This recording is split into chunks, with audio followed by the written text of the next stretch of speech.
Another hard thing to agree on is who will represent us. Well, here in Canada, we have regular elections, federal, provincial, and municipal, and locally the Islands Trust take on this role of municipal government.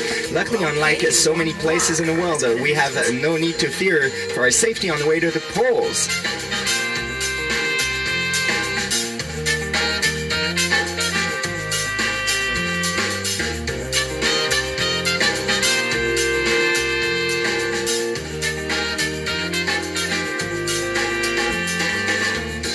Time has come upon us again to elect our two local trustees, or re-elect our two local trustees, whichever way it goes. To this effect, I thought I would dedicate my entire news review program presenting to you, the listeners, these 5 interviews with our 5 Islands Trust candidates. Unlike the upcoming all-candidate meeting on Monday and the other one later on this month, I believe on the 15th, I choose to present to you with a more personal approach. We'll explore together the personal history behind those 5 people. This is one more occasion where more information can help you to make a better decision. But don't take my word for it. Simply stay tuned. In a moment, the search for real democracy continue. I'm Albini, and this is The Review.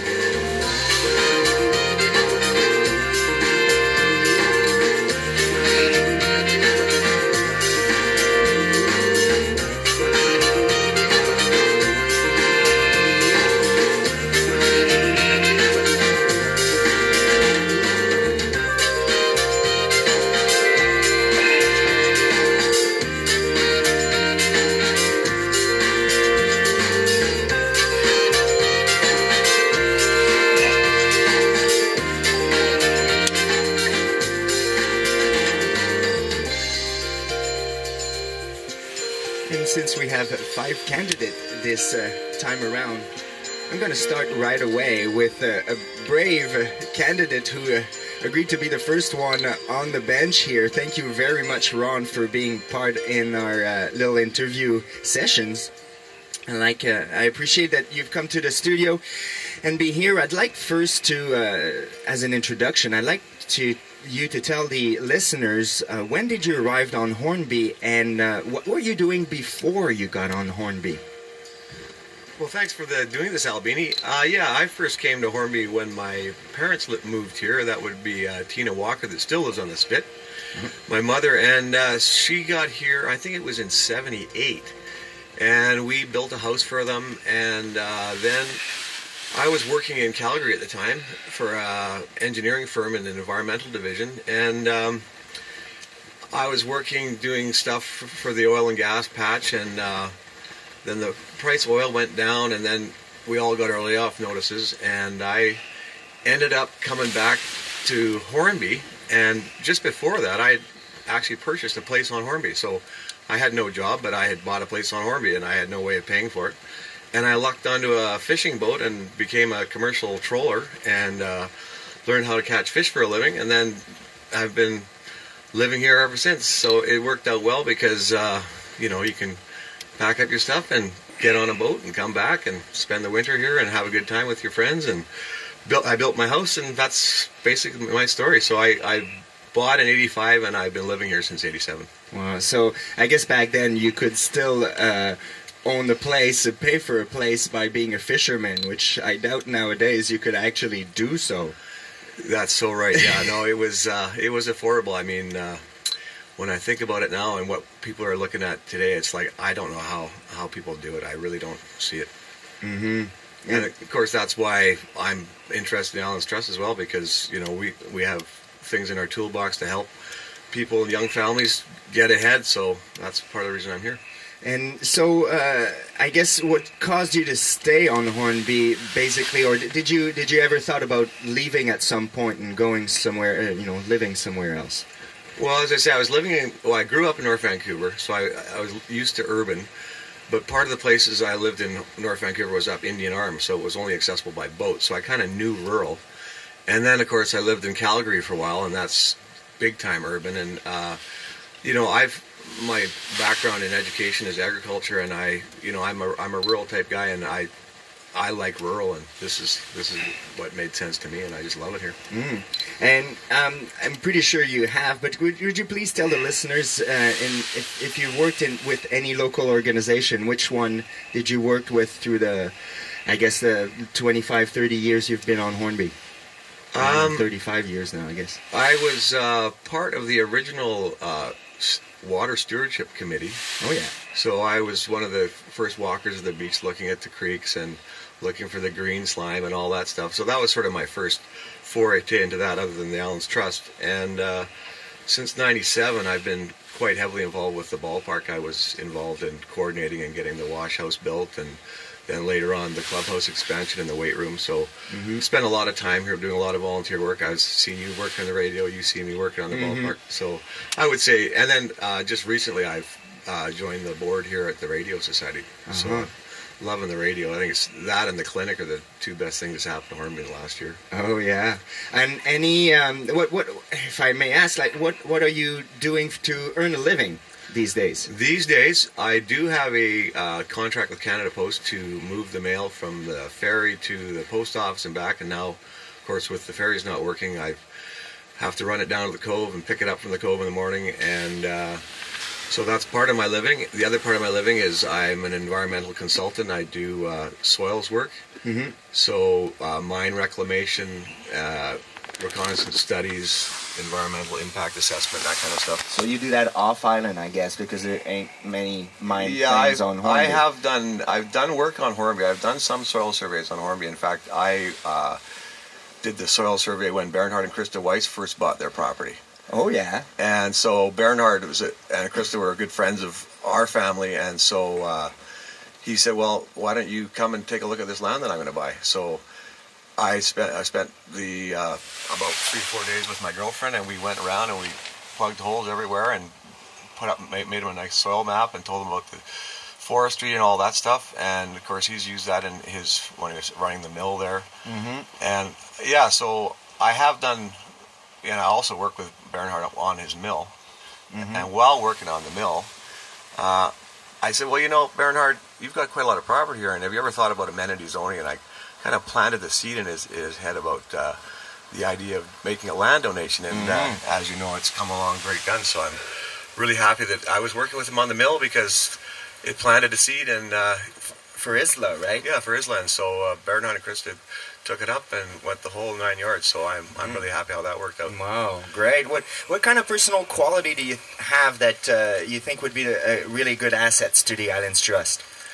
Well, I think I'm very approachable, and I think that I have sort of a fair amount of levity in my personality, and can bring humor to situations that sometimes need humor, or music where necessary. And yeah, I think approachability, and plus I have I'm involved in a lot of different things in the community, so I see a lot of different people in the community. So quite a different, broad section of the community. And if you think of some positive work that the outgoing trustee have been doing, is there anyone that sort of comes to mind of something that you'd like to build upon?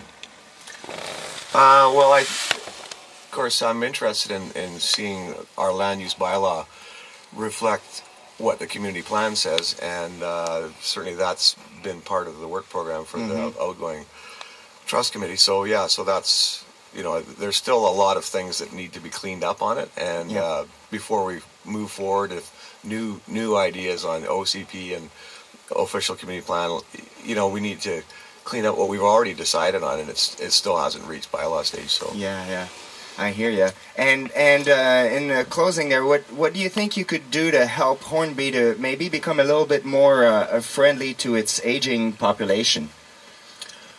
I think we need to think more along the lines of being able to accommodate our caregivers. Yeah. And of course care receivers, because it can work both ways. So if people want to remain on their property, it becomes harder and harder to deal with the stuff you have to on a piece of property. And if you can get help from people, and I mean, this is happening right now, but to make it legitimate in our bylaws so that it's not sort of under the table kind of stuff, so that it's totally legit and openly discussed in the community, I think that's the real answer. You know, I think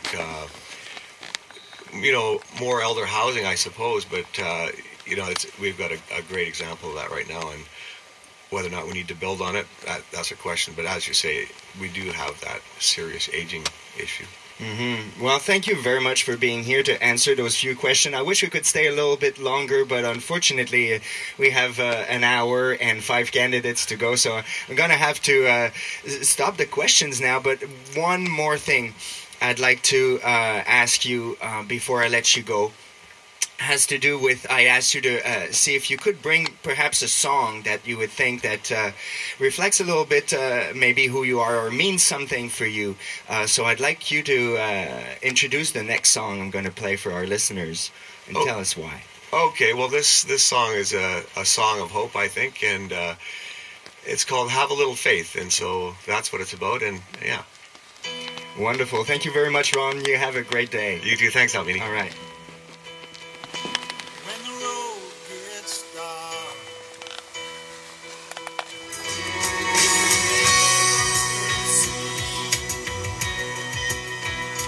Welcome back to the review. Have a little faith, John Hyatt. Here we are with sitting with Tony Law in the studio, who's the next candidate to be re-elected on the upcoming Islands Trust election. Thank you for participating in this one, Tony. I'm really glad. Good to be with you, Albini. I'm really glad you could come a little bit earlier than our usual talk on the radio. I would like you to tell our audience what time or around what time did you arrive on Hornby? When did you arrive on Hornby, and what brought you here? It was 1989. And I came to visit friends, and at that point I was getting really burnt out with the work that I was doing. I was doing addiction counselling. I was also running a program for men who'd abused their partners, and also working in a corrections program. And where was that? In Nova Scotia. In Nova Scotia, yeah. Okay. You were working with people in difficulties. Yes, and I was ready for a change, and I came to visit Hornby. I went back, quit my job, sold everything that didn't fit into my car, drove here, had no idea what I was going to do when I got here, and actually fairly soon after I managed to find a job at the school after doing some odd jobs for a while, and worked at the school for 6 years. But what did you do at the school? I was working as a special education aide. At that time there were a number of students that needed some extra individual assistance, and then working with the teachers in the classroom. So I really, at that point, my partner had a couple of children at the school, so it was really great to be involved in the school at that level. I really, really enjoyed it. That was around what time? That was the early 90s. Early 90s. Yes. Okay, yeah. And did you eventually purchase land, or? My then partner had a shared 10-acre property, and actually we split up a few days. She was ready to leave Hornby and I was ready to stay, and so I bought her share of the property, and to be honest, probably the only thing I could have afforded to buy on Hornby at that time. So I was really lucky to have that opportunity to have some co-ownership and land on the island. Otherwise I don't think I could have afforded to live here.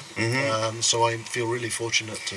And what caused you to stay? What was the main drive to stay on Hornby? It felt like home. It was the main thing. I really, really appreciate the community, the creativity, the degree that people care about each other, the innovative thinking, the music, dancing. But also, I find that I can live with very little if I have natural beauty. I find natural beauty really sustains me. Nature, being in nature. So I go for walks every day, and I always see it through fresh eyes. I never take it for granted, and it's hard for me to imagine living anywhere else. And I know for a fact you've worked among some local organizations. Could you name some of the organizations you've worked with? I first got involved with the preschool because I had stepped onto the preschool, so I was treasurer of the preschool for a while, and also very much involved in the school and social issues. We had what we called the Community Action Network at that time, looking at the need for social services of one sort or another on the island. And I also got involved in Conservancy Hornby Island for a number of years. CHI, I was their secretary, the Forest Management Society, and then housing has always been seen as a key issue. So I got involved in ISLA very early on and was chair of ISLA for a while. Since I've been a trustee, it's hard to be formally involved in other organisations because you need to make sure there's no conflicts. And but I, volunteer like most of us, here and there as things crop up. Yeah, are you still involved in HiSeek? I was being employed by HiSeek as their executive director for 6 years. I've taken a leave of absence just because I didn't want there to be any perceived conflicts between HiSeek and my role as the Islands Trust. So I just stepped down from that job just to provide that clarity that I didn't have two masters, so to speak, even though I see HiSeek's work as very much supportive of our community plan. But I didn't want there to be any negative perceptions about that. Yeah. And what sort of personal quality do you think you have that's a real asset to the Islands Trust? Gee, I'm not the one to judge. I work hard. I take this job really seriously. I put in a lot of diligent hard work. I try and listen to the community and hear what's the important issues and then work on them. And a lot of these issues, you need a lot of determination. You've got to plug away year after year after year. And I think the other qualities I bring is, my years in counselling and mediation, really involved a lot of listening and understanding where people are coming from. And I really believe that everybody has a piece of the truth. That's one of my philosophies. And that everybody's perspective is valuable. And by hearing everybody's perspectives, you can start to put together the whole picture that I think we need to look at when we're doing community planning together, that everybody's voice is valid. So that's a real underlying philosophy for me. And the other is that I think I just share, most people's values, in terms of the community, keeping our community vital and really appreciating nature. I think I'm like most Hornby Islanders in that respect, that those values are really major for me. And if you think of something positive that you or Fred has done in the last term, is there anything that comes to mind that you'd like to build upon? Yes, and this is my main reason for running again. I would never automatically just run again, think, well, is there something that I can do or contribute? And we put a lot of work in preparing some updates to our community plan and land use bylaw that I'd like to see carried through, particularly around housing and economic opportunities. Those were the two targeted topics, and we got a lot of input, a lot of ideas. We've put those into a draft, and I'm really looking forward to exploring those with the community to see what's supported, see what other ideas need to be incorporated, because I think those are two, as well as protecting the natural environment, I think providing opportunities for housing and economic activity that's appropriate to our island are really fundamental things for sustaining our community, as well as continuing to work on the ferry issue, which I think is another big one. Yes, I guess that's one of the local organization you've been part of, the Ferry Advisory Committee, right? What do you think that you could do, or that the Islands Trust could do in order to help the aging population on Hornby to have their needs met a little bit more, perhaps? Yeah, that's a good question. And we did a housing needs assessment a while ago. I mean, obviously, housing is one of the parts of the needs, and I think it's helping people age in place. And I think what helps that is sometimes having the ability for somebody else to live on the property. A younger person, it can be a real synergistic relationship. It helps the younger person become established and the older person to continue living in their home.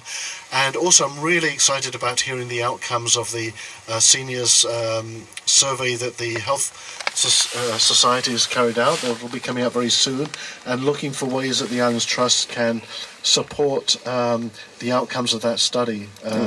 So I agree that's a really important thing for us to be looking at. Wouldn't that conflict a little bit with the density increase? Well, I think that's something we have to discuss as a community. Is there a way to accommodate more people that doesn't create burdens on the land? So I think what we need, people often raise the issue of density, but we have to think about what that means. And to me, it means impacts on the land. Is there a way to accommodate people without making undue impacts on the land or the character of the island? And I think that's where our creativity as a community needs to come into play, to look at how we find those balances. Yeah. Well, thank you very much for answering those few questions. I wish we could stay a little bit longer, but as I said previously, we kind of rushed a little bit with time, and I'm sure we'll get other occasion to talk on the microphone for other reasons, because there's so many different local issues I'd like to discuss with you. So just before I let you go, I'd like you to introduce for our listeners the next song and tell us why you picked up that particular song. Two reasons. I grew up in Britain. There was a pub on the corner that played Irish music, and then a few doors down there was a bar that played reggae and ska, and it seemed like two different worlds, but really intrigued me. This is a band called Paddy Rasta that plays Irish reggae, and the song is called Simple and Free, which is one of the reasons I came to Hornby, to live simply and be free, and I think that's why a lot of us like to be on Hornby. Wonderful. Thank you very much.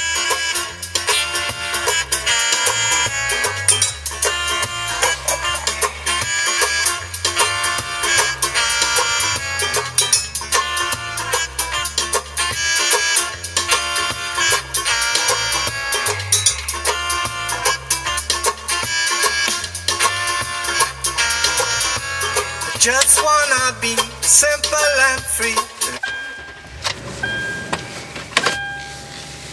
Be simple and free to live in harmony.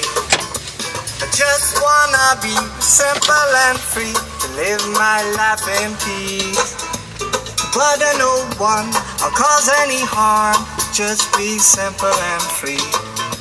I wanna take you down to the countryside. Leave the city behind. Take it away from the hustle and bustle. Spend some quality time. I want no complication in my habitation. I ain't gonna fuss or fight. Just let me be simple and free. I just wanna live my life.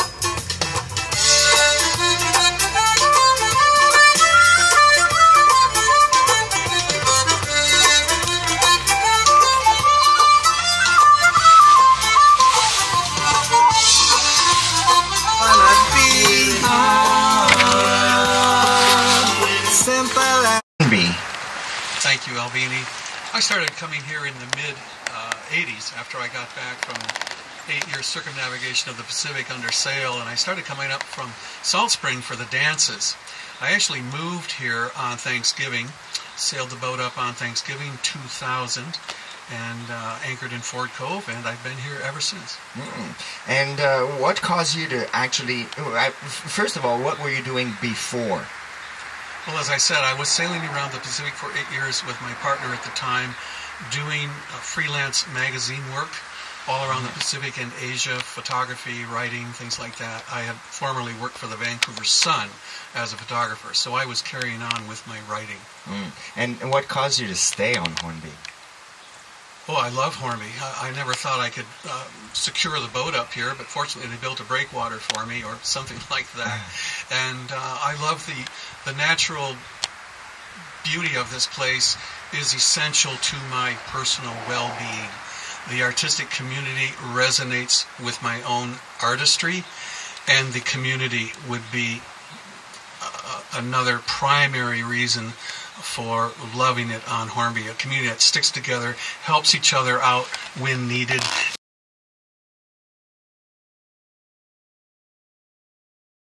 And leaves each other alone the rest of the time. It's a very, very good community, and we don't find that in the cities or in many other places. Yeah, there's a great balance of that for sure. Do you still live on your boat? No, I moved off after a couple of years. I've been living in Ford Cove for about 10 years now. Oh, yeah. Oh, and if I may ask, do you own your place or do you rent? I do rent. No, I don't own my place.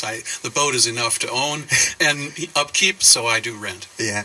Have you been taking part in any local organization on the island? Yes.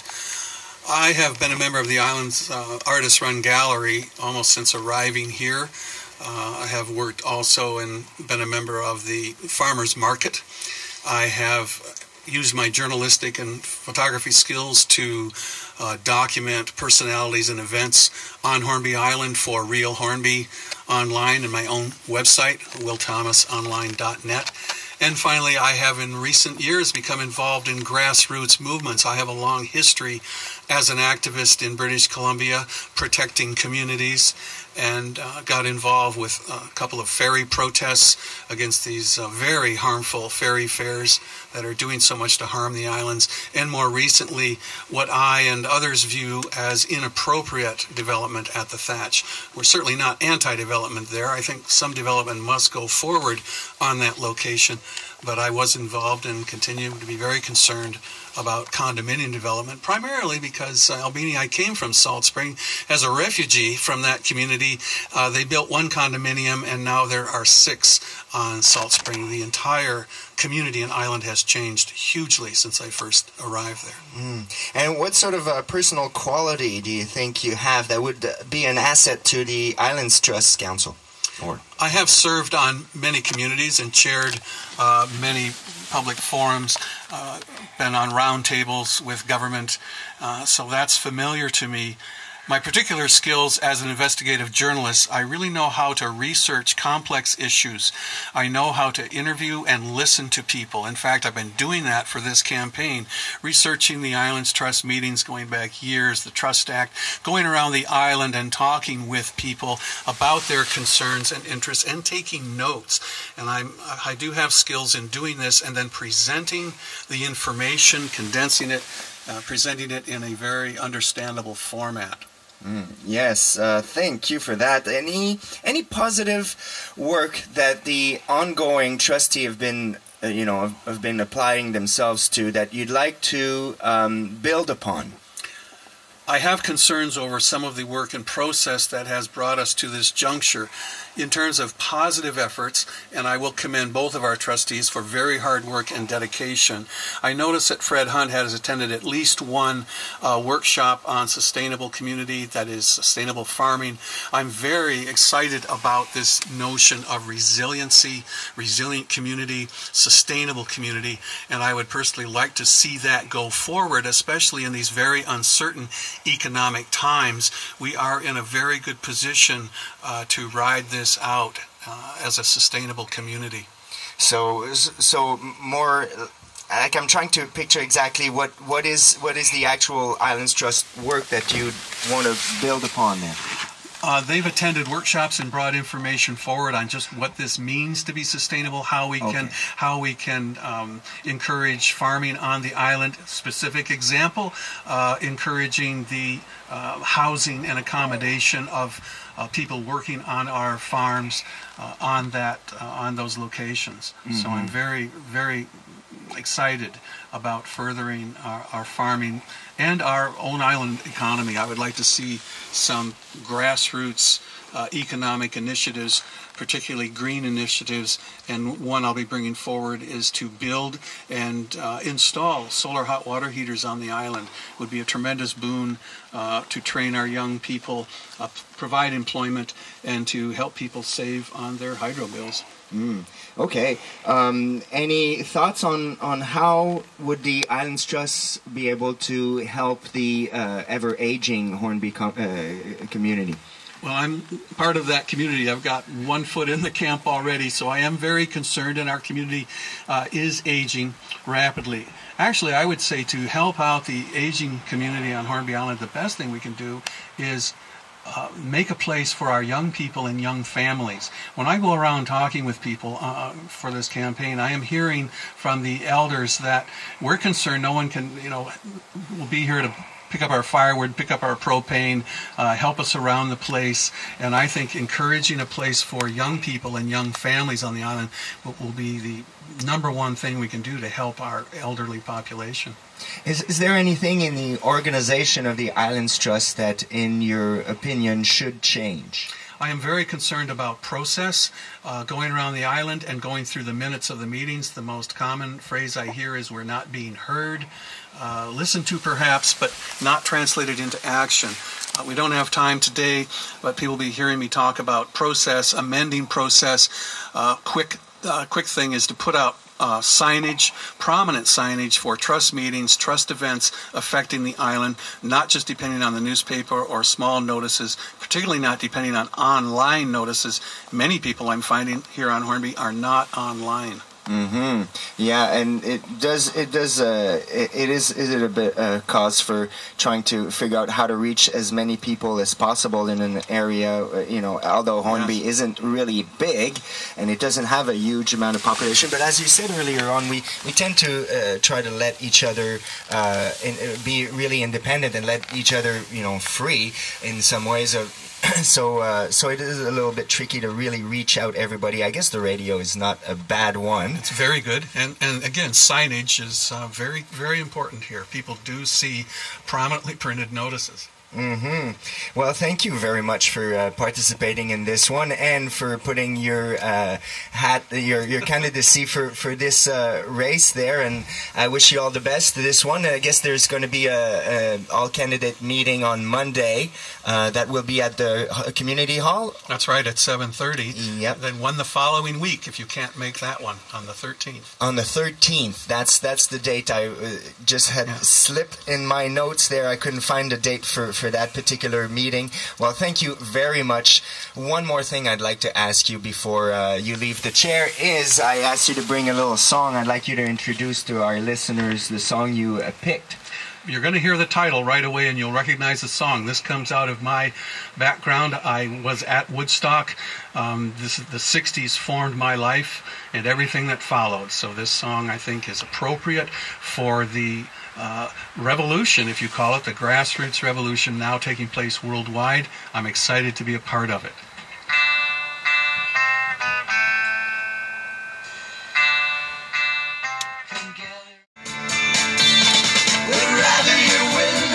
Shake down your walls, for the times they are a-changing.